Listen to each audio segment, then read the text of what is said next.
These were the scenes in Rio de Janeiro as Brazil registered their first victory in the World Cup. It was expected a 3-0 win over Haiti gives them one step into the knockout stages. Welcome into the ESPN FC studios. I'm Dan Thomas. Nedum, Craig and Steve. That's desperate, isn't it? What's that? What's desperate? That's desperate. What? Brazilian fans acting like that. Well, they're allowed to celebrate. They just beat Haiti, for God's sake. It's when the second Cunha goal went in. They were excited. That's how desperate they're getting. I think you're allowed to be happy, aren't you? Oh, no. I get it. What do you want them to do? Very good. Well done, everybody. Well, let's see what happens. When last did Brazil celebrate? Right, Brazil beat Haiti by 3-0. Cunha with a brace. Vinicius Jr. getting in on the act as well. Not quite as dominant as maybe we were expecting it to be, considering the way Brazil started the game. There were flashes of brilliance, but overall, still questions about this Brazilian side and about how deep they can go. What do you make of it, Nedum? The first half looks all right. Second half kind of happened. Wasn't too exciting. I think Brazil allowed Haiti to have a bit more possession, so the game turned into a game where, like, Haiti are the protagonists, which wasn't great. But I think for Brazil, the biggest concern really, I think, is the fact that Raphinha had to go off injured. So you wonder what that's going to be like for the third game, how long it's going to be out for, if it's going to be for the rest of the tournament. And ultimately, it was a bit better than the Morocco game. But I'm with Craig in some ways. Like, I'm glad that they're celebrating, but it's not really a result that will be remembered for a very, very long time. No. It's just an important 3 points, I think. Yeah, that's it, isn't it? I suppose you look at positives for Brazil. We saw Cunha start in that game against Morocco. He didn't really make much of an impact. Cunha started today. You say Igor Tudor, do you say? Or do you say Thiago? Thiago. Tudor, it's my Portuguese. Sorry. Well, I thought it was talking about the manager. Well, everybody, countries, people are just changing names now. I was like, hold on. Am I on the right show? I didn't go. Well, I didn't. To be fair though, it didn't go very well for him at Tottenham. That was a couple of months ago. Well, he looked happy enough for his teammates though. Thiago, yeah. So he's taken it quite well because he started obviously and he didn't start today. But Cunha's a quality player, right? You know, you wouldn't call him a natural striker, although his finishes pretty good. But yeah, I think like every other major team, we're going to get to the US a little bit later on. The big question that is going to come for them is when we get to the knockout. I mean, Brazil are playing Scotland next. They're already through. It's whether they'll go through as winners of the group or not.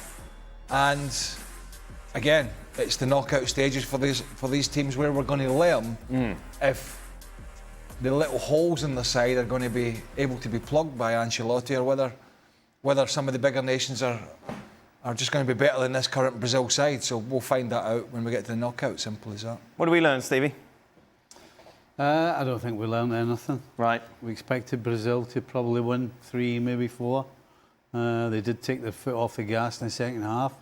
So I don't really think we've learned anything.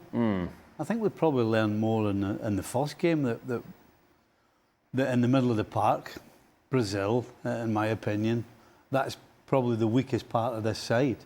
I think going forward, we saw tonight, they got pace in behind. That's where they brought the games from, or they got the goals from. Defensively, look, Marquinhos and Gabriel is a solid pair, and they weren't particularly brilliant against Morocco. The goal they lost, they were poor, but generally you're going to put your money on the two of them. So, yeah, I don't think we learned anything tonight whatsoever. The question is the middle of the park going to be a problem for them going forward? How big a loss is Raphinha? Still waiting for reports. I think it's huge. I think Ryan, who came on, I thought he did well, but it wasn't the same as Raphinha. I think we've seen Raphinha and the sort of strengths that he has, and I think as well today, looking at Cunha played it very differently to, you'd say, Igor Tudor or Igor Thiago. I think we'll go with Thiago. Okay, Igor Thiago. Yeah. Because he was more so dropping in at times like a false 9, and as a consequence, you had Vinicius Jr. and you had Raphinha running in behind. And I think if you're going to play with Cunha again, you need that profile of player. And I don't know if Ryan's going to be essentially capable to do it the same way that, say, Raphinha has done. So I think for somebody of that experience, someone who's been the captain of Barcelona for a spell as well, you know, if you picture the best version of Brazil, it's with him in it.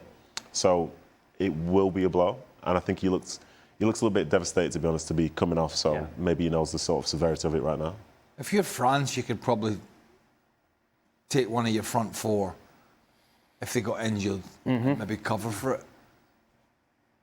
I mean, Brazil can cover, but can they cover with enough quality and enough experience and enough threat that Raphinha brings?